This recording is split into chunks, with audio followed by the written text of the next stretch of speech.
ಹಾರುತ್ತ ಹೋಗೋಣ ನಾವು ಹಾರುತ್ತ ಹೋಗೋಣ, ಹಾರುತ್ತ ಹೋಗೋಣ ನಾವು ಹಾರುತ್ತ ಹೋಗೋಣ. ಪಂಚತತ್ವದ ಎಲ್ಲೆಯ ದಾಟಿ, ಪಂಚತತ್ವದ ಎಲ್ಲೆಯ ದಾಟಿ ಮೂಲವತನವ ಸೇರೋಣ, ಮೂಲವತನವ ಸೇರೋಣ. ಹಾರುತ್ತ ಹೋಗೋಣ ನಾವು ಹಾರುತ್ತ ಹೋಗೋಣ.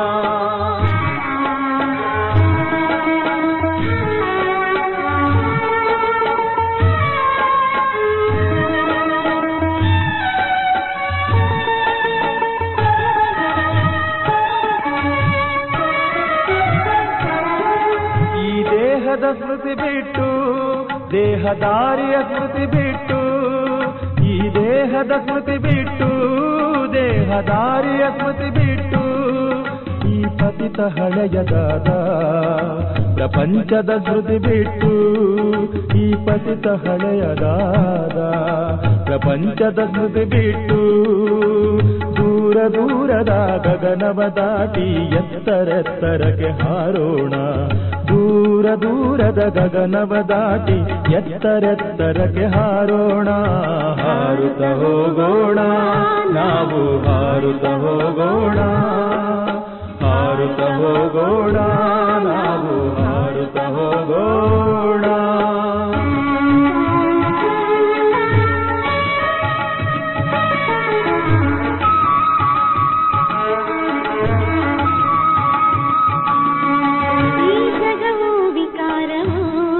ನಮಗೇನು ಬೇಕಿಲ್ಲ ಇದರಿಂದ, ಈ ಜಗವು ವಿಕಾರವು ನಮಗೇನು ಬೇಕಿಲ್ಲ ಇದರಿಂದ.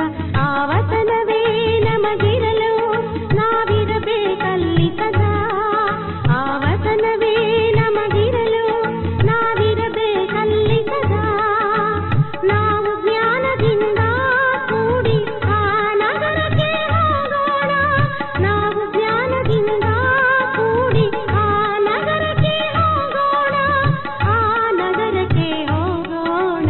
ಹಾರುತ್ತ ಹೋಗೋಣ ನಾವು ಹಾರುತ್ತ ಹೋಗೋಣ, ಹಾರುತ್ತ ಹೋಗೋಣ ನಾವು ಹಾರುತ್ತ ಹೋಗೋಣ.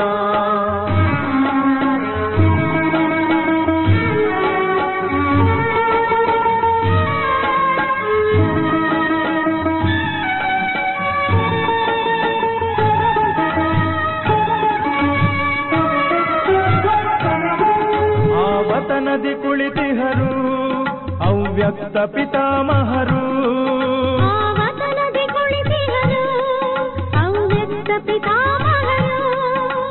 ಕಾಯುತ್ತಲಿಹರು ಅವರಿಂದು ಮನೆಗೀಗ ಕರೆದೊಯ್ಯಲು, ಕಾಯುತ್ತಲಿಹರು ಅವರಿಂದು ಮನೆಗೀಗ ಕರೆದೊಯ್ಯಲು. ನಿರಾಕಾರಿಗಳು ಆಗೋಣ, ಶಾಂತಿಧಾಮವ ಸೇರೋಣ, ನಿರಾಕಾರಿಗಳು ಆಗೋಣ, ಶಾಂತಿಧಾಮವ ಸೇರೋಣ. ಹಾರುತ್ತ ಹೋಗೋಣ ನಾವು ಹಾರುತ್ತ ಹೋಗೋಣ, ಹಾರುತ್ತ ಹೋಗೋಣ ನಾವು ಹಾರುತ್ತ ಹೋಗೋಣ. ಪಂಚತತ್ವದ ಎಲ್ಲೆಯ ದಾಟಿ, ಪಂಚತತ್ವದ ಎಲ್ಲೆಯ ದಾಟಿ ಮೂಲವತನವ ಸೇರೋಣ, ಮೂಲವತನವ ಸೇರೋಣ. ಹಾರುತ್ತ ಹೋಗೋಣ ನಾವು ಹಾರುತ್ತ ಹೋಗೋಣ, ಹಾರುತ್ತ ಹೋಗೋಣ ನಾವು ಹಾರುತ್ತ ಹೋಗೋಣ.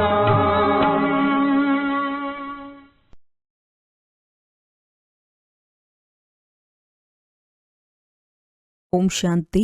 ಇಂದಿನ ದಿನಾಂಕ 1/11/2025. ಪ್ರಾರ್ಥ ಮುರುಳಿ ಬಾಪ್ ದಾದಾ ಮಧುಬನ. ಮಧುರ ಮಕ್ಕಳೇ, ನೀವು ಈ ಆತ್ಮಿಕ ವಿಶ್ವವಿದ್ಯಾಲಯದ ವಿದ್ಯಾರ್ಥಿಗಳಾಗಿದ್ದೀರಿ.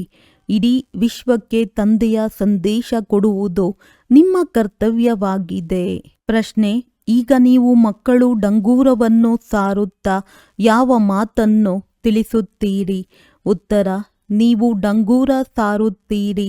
ಈ ಹೊಸ ದೈವಿ ರಾಜಧಾನಿಯು ಪುನಃ ಸ್ಥಾಪನೆಯಾಗುತ್ತಿದೆ. ಈಗ ಅನೇಕ ಧರ್ಮಗಳ ವಿನಾಶವಾಗಬೇಕಾಗಿದೆ. ನೀವು ಎಲ್ಲರಿಗೆ ತಿಳಿಸುತ್ತೀರಿ, ಎಲ್ಲರೂ ನಿಶ್ಚಿಂತವಾಗಿರಿ. ಇದು ಅಂತಾರಾಷ್ಟ್ರೀಯ ಏರುಪೇರು ಆಗಿದೆ. ಯುದ್ಧವು ಅವಶ್ಯವಾಗಿ ಆಗುವುದು. ಇದರ ನಂತರ ದೈವಿ ರಾಜಧಾನಿಯು ಬರುತ್ತದೆ. ಓಂ ಶಾಂತಿ. ಇದು ಆತ್ಮಿಕ ವಿಶ್ವವಿದ್ಯಾಲಯವಾಗಿದೆ. ಇಡೀ ವಿಶ್ವದಲ್ಲಿ ಯಾರೆಲ್ಲ ಆತ್ಮಗಳಿದ್ದಾರೆ, ವಿಶ್ವವಿದ್ಯಾಲಯದಲ್ಲಿ ಆತ್ಮಗಳೇ ಓದುತ್ತೀರಿ. ಯೂನಿವರ್ಸ್ ಎಂದರೆ ವಿಶ್ವವೆಂದಾಗಿದೆ.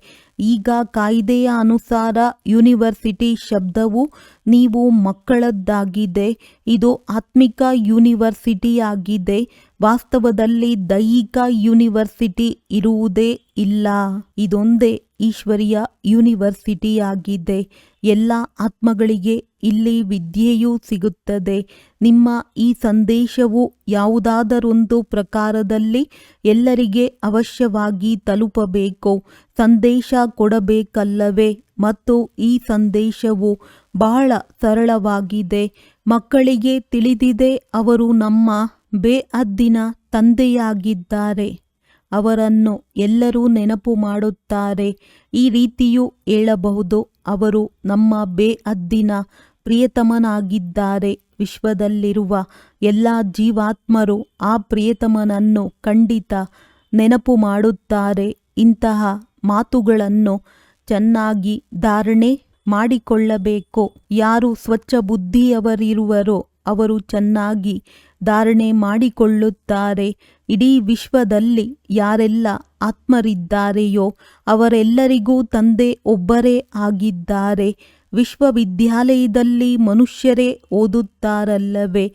ನೀವು ಮಕ್ಕಳು ಇದನ್ನು ತಿಳಿದುಕೊಂಡಿದ್ದೀರಿ. ನಾವೇ 84 ಜನ್ಮಗಳನ್ನು ತೆಗೆದುಕೊಳ್ಳುತ್ತೇವೆ. 84 ಲಕ್ಷ ಜನ್ಮಗಳ ಮಾತಿಲ್ಲ. ವಿಶ್ವದಲ್ಲಿ ಯಾರೆಲ್ಲ ಆತ್ಮರಿದ್ದಾರೆ ಎಲ್ಲರೂ ಈ ಸಮಯದಲ್ಲಿ ಪತಿತರಾಗಿದ್ದಾರೆ. ಇದು ಚೀಚಿ ಪ್ರಪಂಚ ದುಃಖಧಾಮವಾಗಿದೆ. ಅವರನ್ನು ಸುಖಧಾಮದಲ್ಲಿ ಕರೆದುಕೊಂಡು ಹೋಗುವವರು ಒಬ್ಬರೇ ತಂದೆಯಾಗಿದ್ದಾರೆ. ಅವರಿಗೆ ಮುಕ್ತಿದಾತನೆಂತಲೂ ಹೇಳುತ್ತಾರೆ. ನೀವು ಇಡೀ ವಿಶ್ವದ ಮಾಲೀಕರಾಗುತ್ತೀರಲ್ಲವೇ? ತಂದೆಯು ಎಲ್ಲರಿಗಾಗಿ ಈ ಮಾತನ್ನು ಹೇಳುತ್ತಾರೆ. ಈ ಸಂದೇಶ ಕೊಟ್ಟು ಬನ್ನಿ. ತಂದೆಯನ್ನು ಎಲ್ಲರೂ ನೆನಪು ಮಾಡುತ್ತಾರೆ. ಅವರಿಗೆ ಮುಕ್ತಿದಾತ, ಮಾರ್ಗದರ್ಶಕ, ದಯಾಸಾಗರನೆಂತಲೂ ಹೇಳುತ್ತಾರೆ. ಅನೇಕ ಭಾಷೆಗಳಿವೆಯಲ್ಲವೇ? ಎಲ್ಲ ಆತ್ಮರು ಒಬ್ಬರನ್ನೇ ಕರೆಯುತ್ತಾರೆ. ಅಂದ ಮೇಲೆ ಅವರೊಬ್ಬರೇ ಇಡೀ ವಿಶ್ವದ ಶಿಕ್ಷಕನಾದರಲ್ಲವೇ? ತಂದೆಯಂತೂ ಆಗಿಯೇ ಇದ್ದಾರೆ. ಆದರೆ ಅವರು ನಾವೆಲ್ಲ ಆತ್ಮರ ಶಿಕ್ಷಕ, ಸದ್ಗುರು ಎಲ್ಲವೂ ಆಗಿದ್ದಾರೆಂಬುದು ಯಾರಿಗೂ ತಿಳಿದಿಲ್ಲ. ಎಲ್ಲರನ್ನೂ ಇಲ್ಲಿಂದ ಮುಕ್ತಗೊಳಿಸುತ್ತಾರೆ. ಈ ಬೇಅದ್ದಿನ ಮಾರ್ಗದರ್ಶಕನನ್ನು ಕೇವಲ ನೀವು ಮಕ್ಕಳೇ ತಿಳಿದುಕೊಂಡಿದ್ದೀರಿ. ನೀವು ಬ್ರಾಹ್ಮಣರ ವಿನಃ ಮತ್ಯಾರೂ ತಿಳಿದುಕೊಂಡಿಲ್ಲ. ಆತ್ಮವೆಂದರೇನು ಎಂಬುದನ್ನು ಸಹ ನೀವು ಅರಿತಿದ್ದೀರಿ. ಆದರೆ ಇಡೀ ಪ್ರಪಂಚ, ಅದರಲ್ಲಿಯೂ ವಿಶೇಷವಾಗಿ ಭಾರತದಲ್ಲಿ ಆತ್ಮ ಎಂದರೇನು ಎಂದು ತಿಳಿದಿರುವ ಮನುಷ್ಯರು ಯಾರೊಬ್ಬರೂ ಇಲ್ಲ. ಬಲೆ ಭ್ರುಕುಟಿಯ ಮಧ್ಯದಲ್ಲಿ ಹೊಳೆಯುತ್ತಿರುವ ಅದ್ಭುತ ನಕ್ಷತ್ರವೆಂದು ಹೇಳುತ್ತಾರೆ. ಆದರೆ ಏನನ್ನೂ ತಿಳಿದುಕೊಂಡಿಲ್ಲ. ಈಗ ನೀವು ತಿಳಿದಿದ್ದೀರಿ. ಆತ್ಮವು ಅವಿನಾಶಿಯಾಗಿದೆ. ಅದೆಂದೂ ಚಿಕ್ಕದ್ದು ದೊಡ್ಡದಾಗುವುದಿಲ್ಲ. ಹೇಗೆ ನೀವಾತ್ಮಗಳಿದ್ದೀರೋ ಹಾಗೆಯೇ ತಂದೆಯೂ ಇದ್ದಾರೆ. ಅವರು ದೊಡ್ಡ ಗಾತ್ರದಲ್ಲಾಗಲಿ ಅಥವಾ ಚಿಕ್ಕ ಗಾತ್ರದಲ್ಲಾಗಲಿ ಇಲ್ಲ, ಅವರೂ ಸಹ ಆತ್ಮನೇ ಆಗಿದ್ದಾರೆ. ಆದರೆ ಪರಮ ಆತ್ಮ ಸುಪ್ರೀಂ ಆಗಿದ್ದಾರೆ. ಅವಶ್ಯವಾಗಿ ಎಲ್ಲ ಆತ್ಮರು ಪರಮಧಾಮದ ನಿವಾಸಿಗಳಾಗಿದ್ದೀರಿ. ಇಲ್ಲಿ ಪಾತ್ರವನ್ನಭಿನಯಿಸಲು ಬರುತ್ತೀರಿ ಮತ್ತು ತಮ್ಮ ಪರಂಧಾಮಕ್ಕೆ ಹೋಗಲು ಪ್ರಯತ್ನ ಪಡುತ್ತೀರಿ. ಪರಮಪಿತ ಪರಮಾತ್ಮನನ್ನು ಎಲ್ಲರೂ ನೆನಪು ಮಾಡುತ್ತಾರೆ. ಏಕೆಂದರೆ ಆತ್ಮನನ್ನು ಪರಮಪಿತನೇ ಮುಕ್ತಿಯಲ್ಲಿ ಕಳುಹಿಸಿದ್ದರು. ಆದ್ದರಿಂದ ಅವರನ್ನೇ ನೆನಪು ಮಾಡುತ್ತಾರೆ. ಆತ್ಮನೇ ತಮೋಪ್ರಧಾನವಾಗಿದೆ. ಹೇಗೆ ನೆನಪು ಮಾಡುತ್ತಾರೆ ಇದು ಗೊತ್ತಿಲ್ಲ. ಹೇಗೆ ಚಿಕ್ಕ ಮಕ್ಕಳು ಬಾಬಾ ಎಂದು ಹೇಳುತ್ತಾರಷ್ಟೇ, ಅವರಿಗೆ ಏನೂ ತಿಳಿದಿರುವುದಿಲ್ಲ. ಹಾಗೆಯೇ ನೀವು ಸಹ ಮೊಮ್ಮ ಬಾಬಾ ಎಂದು ಹೇಳುತ್ತೀರಿ. ಏನನ್ನು ತಿಳಿದುಕೊಂಡಿಲ್ಲ. ಭಾರತದಲ್ಲಿ ಒಂದು ರಾಜ್ಯವಿತ್ತು. ಅದಕ್ಕೆ ದೈವಿ ರಾಜಧಾನಿ ಎಂದು ಹೇಳಲಾಗುತ್ತಿತ್ತು. ನಂತರ ಮತ್ತೆಲ್ಲ ರಾಜ್ಯಗಳು ಬಂದಿವೆ. ಎಷ್ಟೊಂದು ಮಂದಿಯಾಗಿಬಿಟ್ಟಿದ್ದಾರೆ. ಆದ್ದರಿಂದ ಇಷ್ಟೊಂದು ಜಗಳ ಕಲಹಗಳಾಗುತ್ತವೆ. ಎಲ್ಲೆಲ್ಲಿ ಹೆಚ್ಚು ಮಂದಿ ಬಂದು ಪ್ರವೇಶಿಸಿದ್ದಾರೆಯೋ ಅಲ್ಲಿಂದ ಹೊರ ತೆಗೆಯುವ ಪ್ರಯತ್ನ ಪಡುತ್ತಿರುತ್ತಾರೆ. ಬಹಳಷ್ಟು ಕಲಹಗಳಿವೆ. ಬಹಳ ಅಂಧಕಾರವೂ ಇದೆ. ಸ್ವಲ್ಪ ಮಿತಿಯೂ ಇರಬೇಕಲ್ಲವೇ? ಹೇಗೆ ಪಾತ್ರಧಾರಿಗಳ ಸಂಖ್ಯೆಯೂ ಪರಿಮಿತವಾಗಿರುತ್ತದೆ. ಇದು ಮಾಡಲ್ಪಟ್ಟ ಆಟವಾಗಿದೆ. ಇದರಲ್ಲಿ ಯಾರೆಲ್ಲ ಪಾತ್ರಧಾರಿಗಳಿದ್ದಾರೆಯೋ ಅವರಲ್ಲಿ ಹೆಚ್ಚು ಕಡಿಮೆಯಾಗಲು ಸಾಧ್ಯವಿಲ್ಲ. ಯಾವಾಗ ಎಲ್ಲ ಪಾತ್ರಧಾರಿಗಳು ಸ್ಟೇಜಿನ ಮೇಲೆ ಬಂದು ಬಿಡುವರೋ ಆಗ ಅವರು ಹಿಂತಿರುಗಿ ಹೋಗಬೇಕಾಗಿದೆ. ಅಲ್ಲಿಯವರೆಗೆ ಯಾರೆಲ್ಲ ಪಾತ್ರಧಾರಿಗಳು ಉಳಿದುಕೊಂಡಿರುವರೋ ಎಲ್ಲರೂ ಬರುತ್ತಾ ಇರುತ್ತಾರೆ. ಬಲೆ ಎಷ್ಟಾದರೂ ನಿಯಂತ್ರಣ ಮಾಡಲು ತಲೆಕೆಡಿಸಿಕೊಳ್ಳಲಿ, ಆದರೆ ನಿಯಂತ್ರಿಸಲು ಸಾಧ್ಯವಿಲ್ಲ. ಆದ್ದರಿಂದ ತಿಳಿಸಿ, ನಾವು ಬ್ರಹ್ಮ ಕುಮಾರ ಕುಮಾರಿಯರು ಇಂತಹ ಜನಸಂಖ್ಯೆ ನಿಯಂತ್ರಣ ಮಾಡುತ್ತೇವೆ. ಕೇವಲ 9 ಲಕ್ಷ ಜನ ಮಾತ್ರವೇ ಉಳಿಯುತ್ತದೆ. ನಂತರ ಇಡೀ ಜನಸಂಖ್ಯೆಯೇ ಕಡಿಮೆಯಾಗಿ ಬಿಡುತ್ತದೆ. ನಾವು ತಮಗೆ ಸತ್ಯವನ್ನು ತಿಳಿಸುತ್ತೇವೆ. ಈಗ ಸ್ಥಾಪನೆ ಮಾಡುತ್ತಿದ್ದೇವೆ ಹೊಸ ಪ್ರಪಂಚ. ಹೊಸ ವೃಕ್ಷವು ಅವಶ್ಯವಾಗಿ ಚಿಕ್ಕದಾಗಿಯೇ ಇರುವುದು. ಇಲ್ಲಂತೂ ಇದನ್ನು ನಿಯಂತ್ರಣಗೊಳಿಸಲು ಸಾಧ್ಯವಿಲ್ಲ. ಏಕೆಂದರೆ ತಮೋಪ್ರಧಾನತೆಯು ಹೆಚ್ಚುತ್ತಾ ಹೋಗುತ್ತಿದೆ, ವೃದ್ಧಿಯಾಗುತ್ತಾ ಹೋಗುತ್ತಿದೆ. ಯಾರೆಲ್ಲ ಪಾತ್ರಧಾರಿಗಳಿದ್ದಾರೆಯೋ ಎಲ್ಲರೂ ಇಲ್ಲಿಯೇ ಬಂದು ಶರೀರ ಧಾರಣೆ ಮಾಡಿಕೊಳ್ಳುತ್ತಾರೆ. ಈ ಮಾತುಗಳನ್ನು ಯಾರೂ ತಿಳಿದುಕೊಂಡಿಲ್ಲ. ಸೂಕ್ಷ್ಮ ಬುದ್ಧಿಯವರು ತಿಳಿದುಕೊಳ್ಳುತ್ತಾರೆ. ರಾಜಧಾನಿಯಲ್ಲಿ ಎಲ್ಲ ಪ್ರಕಾರದ ಪಾತ್ರಧಾರಿಗಳಿರುತ್ತಾರೆ. ಸತ್ಯಯುಗದಲ್ಲಿ ಯಾವ ರಾಜಧಾನಿ ಇತ್ತೋ ಅದು ಈಗ ಸ್ಥಾಪನೆಯಾಗುತ್ತಿದೆ. ಎಲ್ಲರೂ ವರ್ಗಾಯಿತರಾಗುವಿರಿ.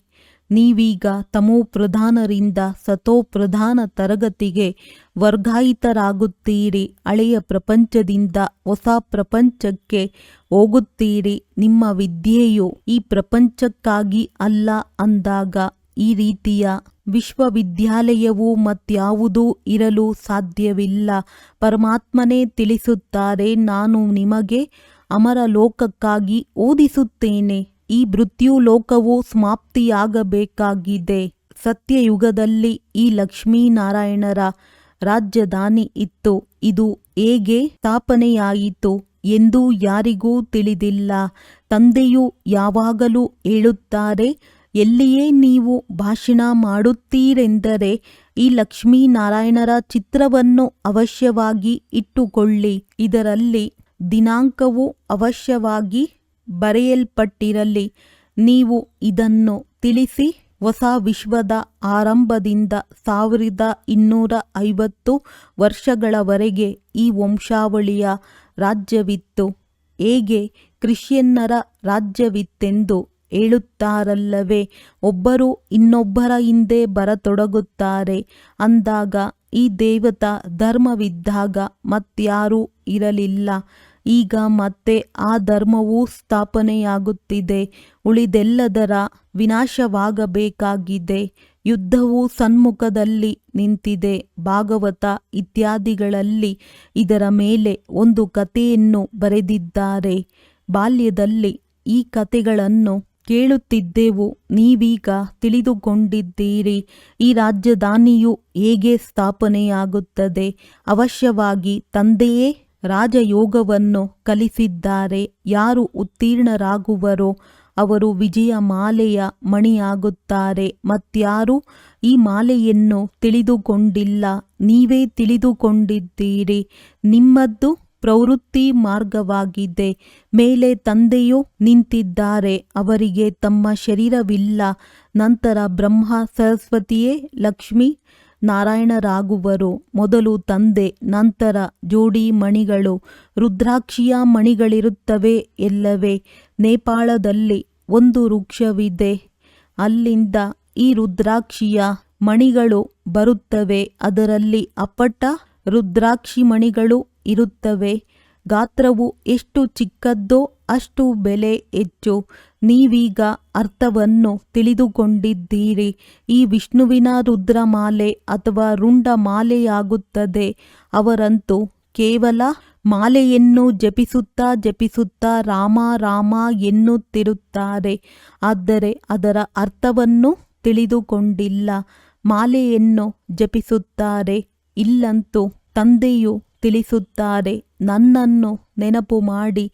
ಇದು ಅಪಜಪವಾಗಿದೆ. ಬಾಯಿಯಿಂದ ಏನನ್ನೂ ಹೇಳುವಂತಿಲ್ಲ. ಗೀತೆಯು ಸ್ಥೂಲವಾಗಿದೆ. ಮಕ್ಕಳು ಕೇವಲ ತಂದೆಯನ್ನೇ ನೆನಪು ಮಾಡಬೇಕಾಗಿದೆ. ಇಲ್ಲದಿದ್ದರೆ ಈ ಹಾಡು ಇತ್ಯಾದಿಗಳು ನೆನಪಿಗೆ ಬರುತ್ತಿರುತ್ತವೆ. ಮೂಲ ಮಾತು ನೆನಪಿನದ್ದಾಗಿದೆ. ನೀವು ಶಬ್ದದಿಂದ ದೂರ ಹೋಗಬೇಕಾಗಿದೆ. ತಂದೆಯ ಆದೇಶವೇ ಆಗಿದೆ ಮನ್ಮನಾಭವ. ಹಾಡನ್ನು ಹಾಡಿರಿ, ಜೋರಾಗಿ ಮಹಿಮೆ ಮಾಡಿರಿ ಎಂದು ತಂದೆಯು ಹೇಳುವುದಿಲ್ಲ. ನನ್ನ ಮಹಿಮೆ ಗಾಯನ ಮಾಡುವ ಅವಶ್ಯಕತೆಯೂ ಇಲ್ಲ. ಇದನ್ನಂತೂ ನೀವು ತಿಳಿದುಕೊಂಡಿದ್ದೀರಿ. ತಂದೆಯು ಜ್ಞಾನ ಸಾಗರ, ಸುಖ ಶಾಂತಿಯ ಸಾಗರನಾಗಿದ್ದಾರೆ. ಮನುಷ್ಯರಿಗೆ ಇದು ಗೊತ್ತಿಲ್ಲ. ಕೇವಲ ಹೆಸರನ್ನಿಟ್ಟಿದ್ದಾರೆ. ನಿಮ್ಮ ವಿನಃ ಮತ್ಯಾರೂ ತಿಳಿದುಕೊಂಡಿಲ್ಲ. ತಂದೆಯೇ ಬಂದು ತಮ್ಮ ನಾಮ ರೂಪ ಇತ್ಯಾದಿಯನ್ನು ತಿಳಿಸುತ್ತಾರೆ. ನಾನು ಹೇಗಿದ್ದೇನೆ, ನೀವಾತ್ಮಗಳು ಹೇಗಿದ್ದೀರಿ? ಪಾತ್ರ ಮಾಡಲು ನೀವು ಬಹಳ ಪರಿಶ್ರಮ ಪಡುತ್ತೀರಿ. ಅರ್ಧಕಲ್ಪ ಭಕ್ತಿ ಮಾಡುತ್ತೀರಿ. ನಾನಂತೂ ಆ ರೀತಿ ಪಾತ್ರದಲ್ಲಿ ಬರುವುದಿಲ್ಲ. ನಾನು ಸುಖ ದುಃಖದಿಂದ ಭಿನ್ನನಾಗಿದ್ದೇನೆ. ನೀವು ದುಃಖವನ್ನು ಅನುಭವಿಸುತ್ತೀರಿ ಮತ್ತು ಸುಖವನ್ನು ಸತ್ಯಯುಗದಲ್ಲಿ ನೀವೇ ಭೋಗಿಸುತ್ತೀರಿ. ನಿಮ್ಮ ಪಾತ್ರವು ನಮಗಿಂತಲೂ ಶ್ರೇಷ್ಠವಾಗಿದೆ. ನಾನಾದರೆ ಅರ್ಧ ಕಲ್ಪದವರೆಗೆ ಆರಾಮವಾಗಿ ವಾನಪ್ರಸ್ಥದಲ್ಲಿ ಕುಳಿತಿರುತ್ತೇನೆ. ನೀವು ನನ್ನನ್ನು ಕರೆಯುತ್ತಾ ಬರುತ್ತೀರಿ. ನಾನು ಅಲ್ಲಿ ಕುಳಿತು ನಿಮ್ಮ ಕೂಗನ್ನು ಕೇಳಿಸಿಕೊಳ್ಳುತ್ತೇನೆಂದಲ್ಲ. ಈ ಸಮಯದಲ್ಲಿಯೇ ನನ್ನ ಪಾತ್ರವಿದೆ. ಡ್ರಾಮಾದ ಪಾತ್ರವನ್ನು ನಾನು ತಿಳಿದುಕೊಂಡಿದ್ದೇನೆ. ಈಗ ಡ್ರಾಮಾ ಮುಕ್ತಾಯವಾಯಿತು. ನಾನು ಈಗ ಪತಿತರನ್ನು ಪಾವನ ಮಾಡುವ ಪಾತ್ರವನ್ನು ಅಭಿನಯಿಸಬೇಕಾಗಿದೆ. ಮತ್ಯಾವುದೇ ಮಾತಿಲ್ಲ. ಪರಮಾತ್ಮನು ಸರ್ವಶಕ್ತಿವಂತ ಅಂತರ್ಯಾಮಿಯಾಗಿದ್ದಾರೆಂದು ಮನುಷ್ಯರು ತಿಳಿಯುತ್ತಾರೆ. ಅಂತರ್ಯಾಮಿ ಎಂದರೆ ಎಲ್ಲರ ಹೃದಯವನ್ನು ಹೊಕ್ಕು ಅವರಲ್ಲಿ ಏನೇನು ನಡೆಯುತ್ತದೆ ಎಂಬುದನ್ನು ನೋಡುವವರೆಂದರ್ಥ. ಆದರೆ ತಂದೆಯು ತಿಳಿಸುತ್ತಾರೆ, ಆ ರೀತಿ ಇಲ್ಲ. ಯಾವಾಗ ನೀವು ಸಂಪೂರ್ಣ ತಮೋಪ್ರಧಾನರಾಗಿ ಬಿಡುತ್ತೀರೋ ಆಗ ನಾನು ಸರಿಯಾದ ಸಮಯದಲ್ಲಿ ಬರಬೇಕಾಗುತ್ತದೆ. ಸಾಧಾರಣ ತನುವಿನಲ್ಲಿಯೇ ಬರುತ್ತೇನೆ. ಬಂದು ನಾನು ನೀವು ಮಕ್ಕಳನ್ನು ದುಃಖದಿಂದ ಬಿಡಿಸುತ್ತೇನೆ. ಬ್ರಹ್ಮರವರ ಮೂಲಕ ಒಂದು ಧರ್ಮದ ಸ್ಥಾಪನೆ, ಶಂಕರನ ಮೂಲಕ ಅನೇಕ ಧರ್ಮಗಳ ವಿನಾಶ. ಹಾಹಾಕಾರದ ನಂತರ ಜೈ ಜೈಕಾರವಾಗುವುದು. ಎಷ್ಟೊಂದು ಹಾಹಾಕಾರವಾಗಲಿದೆ. ಆಪತ್ತುಗಳಲ್ಲಿ ಅನೇಕರು ಸಾಯುತ್ತಿರುತ್ತಾರೆ.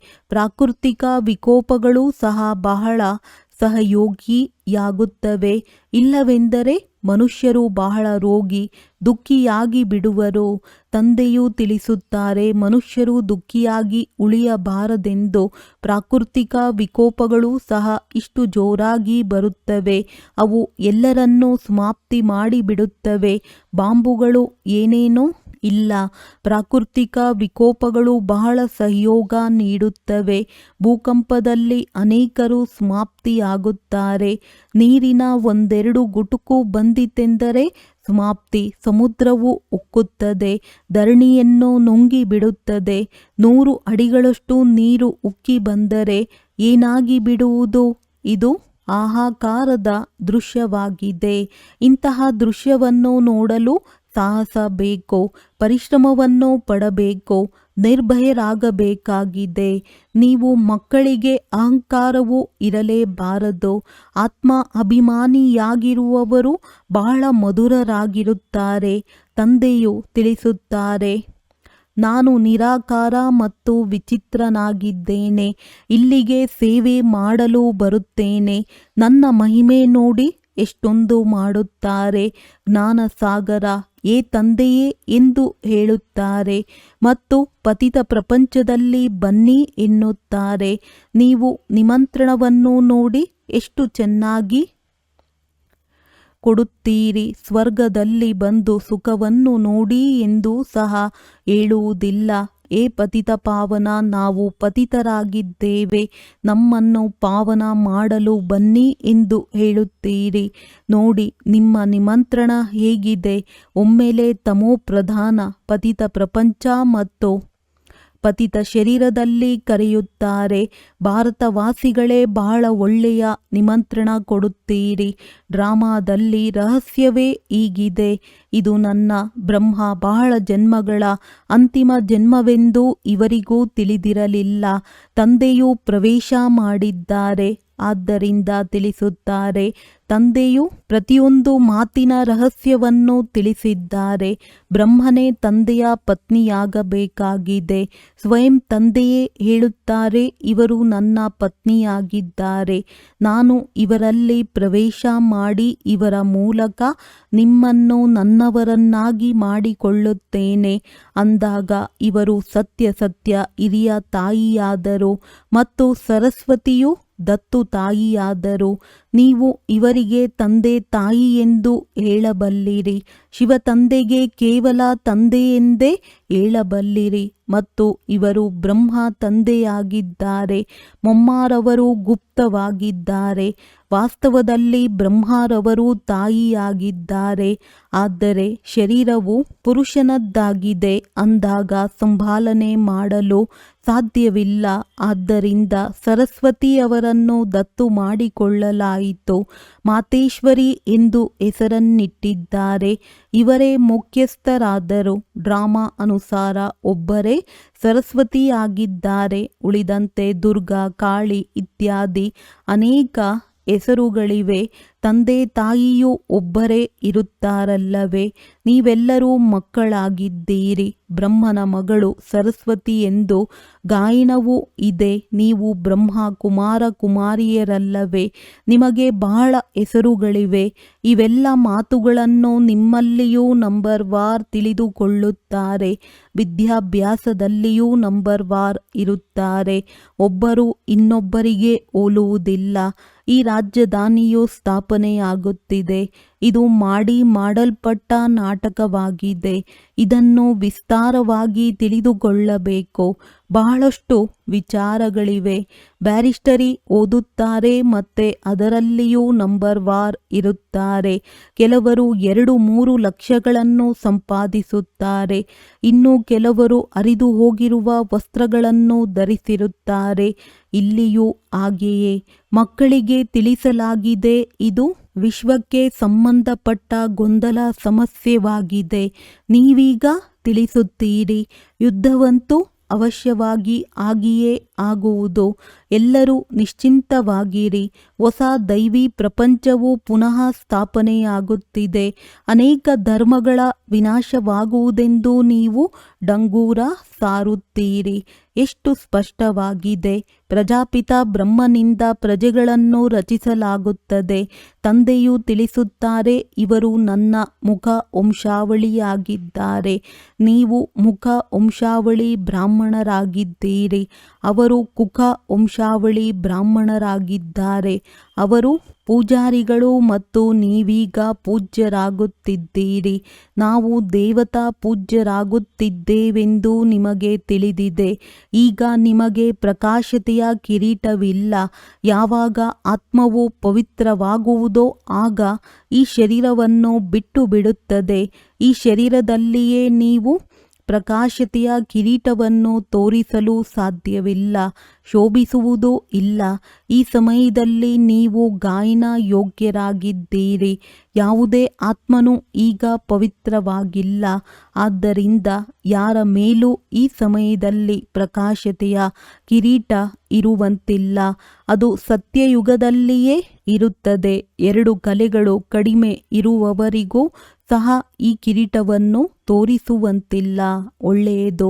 ಮಧುರಾತಿ ಮಧುರ ಅಗಲಿ ಹೋಗಿ ಮರಳಿ ಸಿಕ್ಕಿರುವ ಮಕ್ಕಳ ಪ್ರತಿ ಮಾತ್ಪಿತಾ ಬಾಪ್ ತಾದಾರವರ ನೆನಪು, ಪ್ರೀತಿ ಹಾಗೂ ಸುಪ್ರಭಾತ. ಆತ್ಮಿಕ ಮಕ್ಕಳಿಗೆ ಆತ್ಮಿಕ ತಂದೆಯ ನಮಸ್ತೆ. ಧಾರಣೆಗಾಗಿ ಮುಖ್ಯ ಸಾರ: ತಮ್ಮ ಸ್ಥಿತಿಯನ್ನು ಈ ರೀತಿ ಅಚಲ ಮತ್ತು ನಿರ್ಭಯವನ್ನಾಗಿ ಮಾಡಿಕೊಳ್ಳಬೇಕು. ಅದರಿಂದ ಅಂತಿಮ ವಿನಾಶದ ದೃಶ್ಯವನ್ನು ನೋಡುವಂತಿರಬೇಕು. ಆತ್ಮ ಅಭಿಮಾನಿಯಾಗುವ ಪರಿಶ್ರಮ ಪಡಬೇಕಾಗಿದೆ. ಹೊಸ ರಾಜಧಾನಿಯಲ್ಲಿ ಶ್ರೇಷ್ಠ ಪದವಿಯನ್ನು ಪಡೆಯಲು ವಿದ್ಯೆಯ ಮೇಲೆ ಸಂಪೂರ್ಣ ಗಮನ ಕೊಡಬೇಕಾಗಿದೆ. ತೇರ್ಗಡೆಯಾಗಿ ವಿಜಯ ಮಾಲೆಯ ಮಣಿಗಳಾಗಬೇಕಾಗಿದೆ. ವರದಾನ: ಸದಾ ಭಗವಂತ ಮತ್ತು ಭಾಗ್ಯದ ಸ್ಮೃತಿಯಲ್ಲಿರುವ ಸರ್ವಶ್ರೇಷ್ಠ ಭಾಗ್ಯಶಾಲಿ ಭವ. ಸಂಗಮ ಯುಗದಲ್ಲಿ ಚೈತನ್ಯ ಸ್ವರೂಪದಲ್ಲಿ ಭಗವಂತನ ಮಕ್ಕಳ ಸೇವೆಯನ್ನು ಮಾಡುತ್ತಿದ್ದೀರಿ. ಭಕ್ತಿ ಮಾರ್ಗದಲ್ಲಿ ಎಲ್ಲರೂ ಭಗವಂತನ ಸೇವೆಯನ್ನು ಮಾಡುತ್ತಾರೆ. ಆದರೆ ಇಲ್ಲಿ ಚೈತನ್ಯ ರಾಜಕುಮಾರರ ಸೇವೆಯನ್ನು ಸ್ವಯಂ ಭಗವಂತನೇ ಮಾಡುತ್ತಾರೆ. ಅಮೃತ ವೇಳೆ ಏಳಿಸುತ್ತಾರೆ, ಭೋಗವನ್ನಿಡುತ್ತಾರೆ, ಮಲಗಿಸುತ್ತಾರೆ. ರೆಕಾರ್ಡ್ನಲ್ಲಿ ಮಲಗಿಸುವ ಮತ್ತು ರೆಕಾರ್ಡ್ನಲ್ಲಿ ಏಳುವುದು. ಇಂತಹ ಮುದ್ದಾದ ಅಥವಾ ಸರ್ವಶ್ರೇಷ್ಠ ಭಾಗ್ಯಶಾಲಿಗಳು ನಾವು ಬ್ರಾಹ್ಮಣರಾಗಿದ್ದೇವೆ. ಇದೇ ಭಾಗ್ಯದ ಖುಷಿಯಲ್ಲಿ ಸದಾ ತೂಗುತ್ತೀರಿ. ಕೇವಲ ತಂದೆಯ ಮುದ್ದಾಗಿರಿ, ಮಾಯೆಗಲ್ಲ. ಯಾರು ಮಾಯೆಗೆ ಮುದ್ದಾದವರಾಗುತ್ತಾರೆ ಅವರು ಬಹಳ ತುಂಟಾಟ ಮಾಡುತ್ತಾರೆ. ಸ್ಲೋಗನ್: ತಮ್ಮ ಹರ್ಷಿತ ಮುಖ ಚೆಹರೆಯಿಂದ ಸರ್ವ ಪ್ರಾಪ್ತಿಗಳ ಅನುಭೂತಿ ಮಾಡಿಸುವುದು ಸತ್ಯ ಸೇವೆಯಾಗಿದೆ. ಅವ್ಯಕ್ತ ಸೂಚನೆ: ಅಶರೀರಿ ಅಥವಾ ವಿದೇಹಿ ಸ್ಥಿತಿಯ ಅಭ್ಯಾಸ ಹೆಚ್ಚಿಸಿ. ಅಶರೀರಿ ಆಗುವುದರ ಅರ್ಥ ಶಬ್ದದಿಂದ ದೂರ ಆಗುವುದು. ಶರೀರವಿದ್ದರೆ ಶಬ್ದವಿದೆ. ಶರೀರದಿಂದ ದೂರವಾದರೆ ಶಾಂತಿ. 1 ಸೆಕೆಂಡಿನಲ್ಲಿ ಸರ್ವೀಸ್ನ ಸಂಕಲ್ಪದಲ್ಲಿ ಬಂದಿರಿ ಮತ್ತು 1 ಸೆಕೆಂಡಿನಲ್ಲಿ ಸಂಕಲ್ಪದಿಂದ ದೂರದ ಸ್ವರೂಪದಲ್ಲಿ ಸ್ಥಿತರಾಗಿಬಿಡಿ. ಕಾರ್ಯಪ್ರತಿ ಶಾರೀರಿಕ ಬಾನದಲ್ಲಿ ಬರುವುದು. ನಂತರ ಸೆಕೆಂಡಿನಲ್ಲಿ ಅಶರೀರಿಯಾಗಲಿ. ಯಾವಾಗ ಈ ಡ್ರಿಲ್ ಪಕ್ಕಾ ಆಗುವುದು ಆಗ ಎಲ್ಲ ಪರಿಸ್ಥಿತಿಗಳನ್ನು ಎದುರಿಸಬಹುದು. ಒಳ್ಳೆಯದು. ಓಂ ಶಾಂತಿ.